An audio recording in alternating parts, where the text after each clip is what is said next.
Welcome to Thoroughbred Golf Club. I'm head golf professional Chris Boysel, PGA. Today I'm standing on the tee on our number 1 handicap hole on the backside, number 15.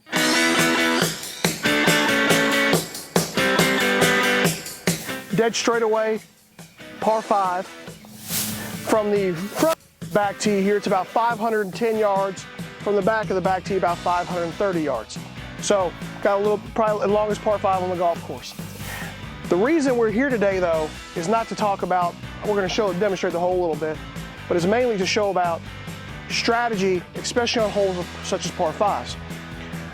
Most players I see, their first thought is, okay, par 5, I'm going to grab out my driver. The problem sometimes with just barreling down and hitting driver is, let's say I did that. Let's say I hit my drive from here about 250 yards, leaving me between 260 to 240 into the green. Well, if I hit my 3-wood, which again I said goes about 230 yards, that's going to leave me, if I don't hit a well-struck shot, in a kind of a weird distance. And what I mean by that is, a lot of players come to me and say, Pro, I have a hard time hitting shots of 60, 70, 50 yards in the green. Well, what do? Well, I know this is going to be the old adage of, hey doctor, my arm hurts. Well, don't do that. The tour players, PGA Tour players, LPGA Tour players who practice all the time, play for a living, avoid those distances at all costs. So what does that tell you? Those players know that that is a very specialized shot requiring a lot of skill, a lot of timing, really good ball contact in order to spin the ball into the greens. When I play this hole from here, I'm thinking of, okay, I want to leave myself, for myself, a full sand wedge goes about 80 to 85 yards. So I want to leave myself, after I hit my third shot, to be somewhere between no closer than 80 yards, no further than about 120 yards.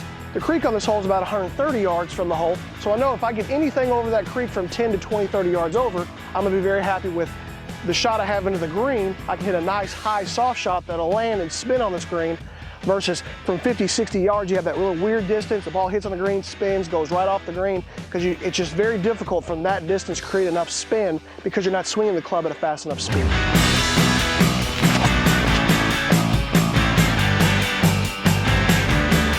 All right, so I've hit a pretty good, safe drive with my 5-wood. Right here in dead center of the fairway, kept everything out of trouble.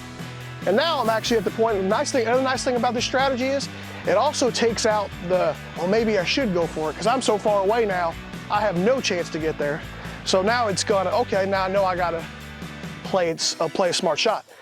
I've shot the tree here on the right, it's 170 yards to that tree, so I know anything I hit 170 yards or longer is going to carry that creek. So it'll put me right in that ideal distance we talked about, between 120 to maybe 80 yards out.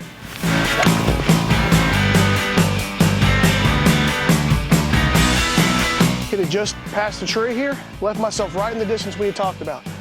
Right at 100 yards.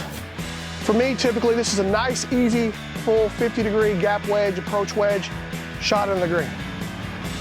Again, if I'd played the hole the other way and hit driver up here, hit a 3-wood up in here somewhere, I'd probably be 50, 60 yards ahead of myself, kind of in a little medium range. That hard shot doesn't spin very much.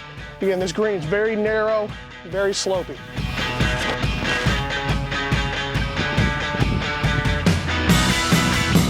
So now we're on the green here, and as you can see, this green is elevated above the area surrounding it.